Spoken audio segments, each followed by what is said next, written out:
Hello, this is Henry Chesbrough talking to you wearing a nice California shirt, trying to bring some California sunshine to the Innovation 2.0 conference in Dublin, Ireland.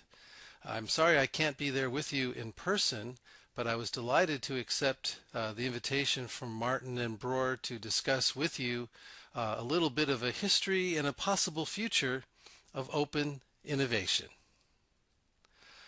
Open innovation really began back in April of 2003 when my book from that name first came out.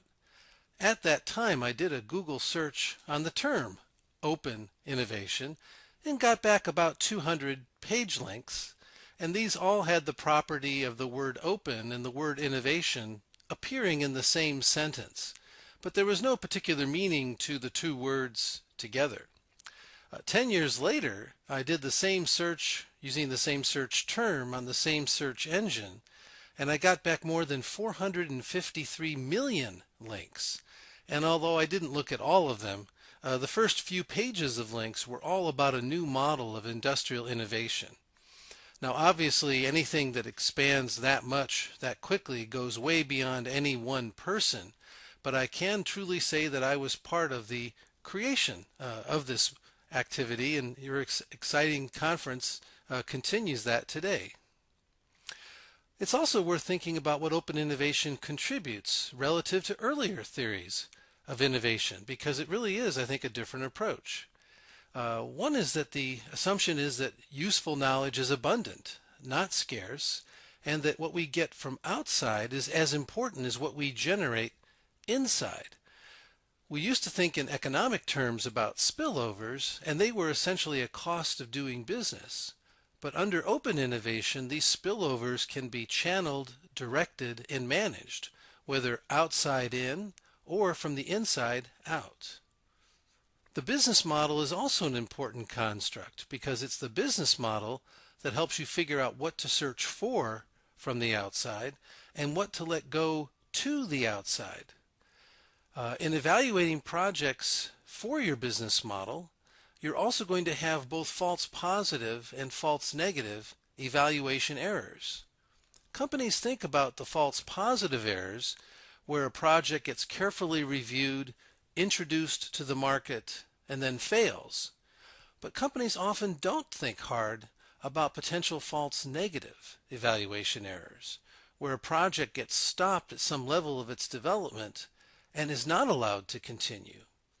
In my research on Xerox and its spin-offs, I found that some of these abandoned projects went outside to the venture capital community and turned into public companies that were worth a lot of money. So false negatives are important as well.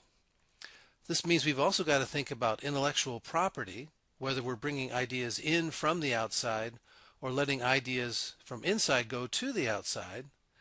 There are also a whole range of intermediaries and crowdsourcing options that have emerged in the last 10 years to help us scout for new ideas and new technology.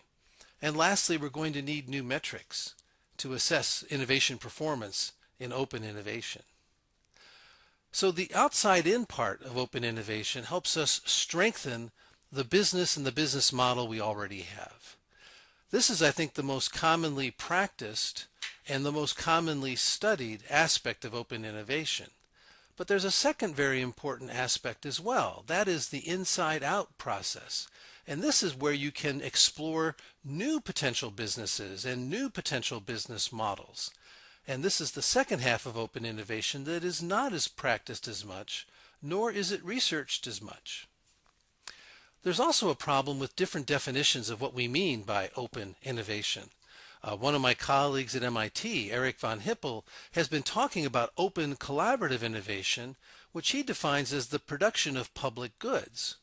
That's not the same definition as what I've used in my work on open innovation, which is about both the purposive inflows and outflows of knowledge for both internal innovation and external use of innovation. So it's important to realize what we're talking about when we say open innovation. Another contrast is that in the von Hippel explanation, he focuses on the role of users, who are the source of many innovations and who benefit directly from these innovations by sharing them freely and openly with others. And in his construct, we don't need a business model. In open innovation, as I define it, ideas can come from anywhere. Yes, users, but also many other places like universities, startups, etc. And these ideas are going to need to attract capital to get to scale, and the suppliers of this capital are going to need some return, which means at some point to get to scale and really impact the economy and the society, we're going to need a business model. Some work at Imperial College in London has tried to bring these two perspectives closer together by pointing out that both the inbound and outbound flows of knowledge can be done for both pecuniary and non-pecuniary reasons. And so this broader matrix could be thought of as a richer description of open innovation. I also thought, in light of the conference that you're at today, it would be worth sharing with you some of the research from the only large-scale survey I'm aware of on the use of open innovation in large companies.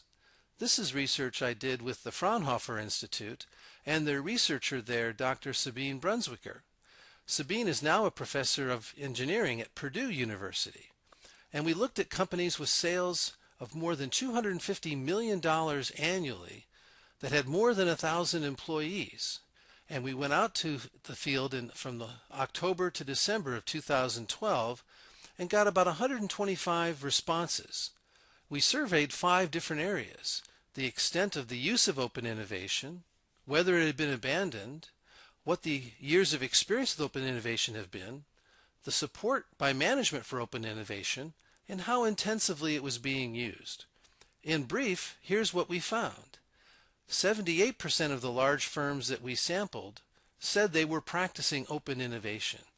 None of the firms that we surveyed reported abandoning it at this point. On average, firms had been using open innovation about 5 years. 71% of the respondents report that management support is increasing, and 82% say that they are practicing open innovation more intensively than they were 3 years earlier. Here's some additional findings. That 78% of firms practicing covers a range of industries, from a low of 40% of the firms in low-tech manufacturing to 85 or even 90% in wholesale trade and retail and high-tech manufacturing.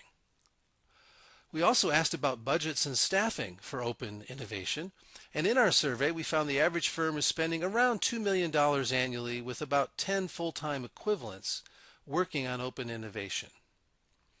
We also asked about objectives for open innovation, ranging from new partnerships and technologies to reducing costs of R&D or managing the risks of innovation. And here's what they told us. The most important and relevant reasons for open innovation had to do with new partnerships and new technological trends, along with new business opportunities. The R&D costs per project, by contrast, were actually not very important to the respondents. And then we asked about the biggest challenges that these companies face. The biggest ones, interestingly, are meeting the organizational changes internally to make open innovation effective in the organization. So yes, there's a lot of information to access from outside in doing open innovation. The biggest challenges, though, are managing internal activities. Also, you have to think about external relationships and know-how. There's actually less concern about external or already existing internal knowledge. The last area I wanted to share with you is around the metrics that companies are using for open innovation and how satisfied they are with those metrics. In brief, they're not all that satisfied with these measures. Some of them, like the share of external innovation contributions in R&D projects, are modestly satisfactory, but many of them are actually below the indifference point of 4 on a scale from 1 to 7. So you can interpret this as saying that people in general are not very satisfied with the metrics that they're using. I think the important point here is that although open innovation is widely practiced in large firms and appears to be growing in its intensity and management support, the actual metrics currently being used are not viewed all that well which suggests there's a lot of room for further improvement here. Where might this take open innovation in the future? Well, in the beginning, open innovation was really dealing with fairly tactical questions like accessing an external technology from scouting or from crowdsourcing. Today, it really, I think, has evolved to a different mindset for how we think about and organize our innovation activity. In the beginning, we had a few stories from a few companies about what they were doing. But now we're starting to see some larger scale survey data like I just shared with you, and we're beginning to define the boundary conditions for success or failure and the management actions that can improve those chances. In the beginning, we were also focused almost exclusively on for-profit organizations. We're now seeing open innovation in both the nonprofit sector and in the public sector as well. And there are even books coming out now about creating more public policies that are supportive of open innovation. And lastly, and very important for this conference, moving from dyadic relationships from one organization to another to entire communities and ecosystems of innovation. So this was a chart I stole from Martin's presentation last year about open innovation, the Open Innovation 2.0 version. And what I like about this is how it builds from firms to users and startups and universities and government support and the general ecosystem surrounding innovation activities. If you think about some of the outputs of the organization since last year's conference, a lot of work has come out not only on open innovation, but open innovation in a variety of different contexts, like services, for example. This mirrors some of my own work, which not only started in 2003 with open innovation, but has gone into academic work with my colleagues Joel West and Wim van Haverbeke at Oxford University, and more recent books on opening business models and open services innovation. And I'm proud to tell you today that we will have another book, also from Oxford University Press, coming out this October called New Frontiers in Open Innovation, that will survey the work that's been done in the 10 years that have happened since the book came out.